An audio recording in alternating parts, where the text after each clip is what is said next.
Okay, let's take a moment to talk about loading parallels into the vise and then your stock on top of those parallels.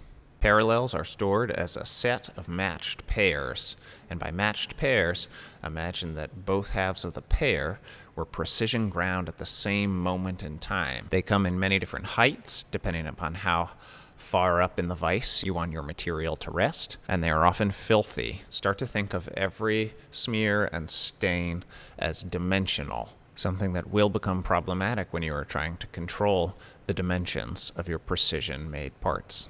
So your first step when starting any machining project should be to grab a green scrubby and clean all surfaces coming in contact with your project.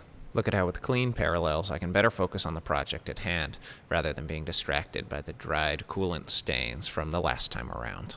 Look at the vise itself for anything dimensional that could interrupt your project. Here I'm looking at the chips that have collected in the vise and I'm blowing them away with compressed air. It's crucial that whenever you're using compressed air, you've got eye protection on. Next, I am putting the vise handle onto the vise and starting to close the movable jaw of the vise until it is about ready to accept my parallels and stock.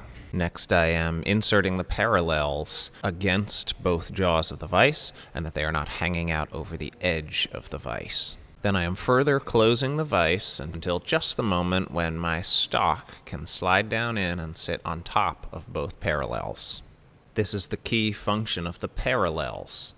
They maintain parallelism with the bottom of the vise while also elevating your stock so that it rests down in the vise the correct depth. A depth of 0.125 to 0.250, an eighth of an inch to a quarter of an inch, is a good starting point. And if you find that your material is just not at the right depth, grab a different set of parallels. At this point, you're ready to add the correct amount of torque to the vise.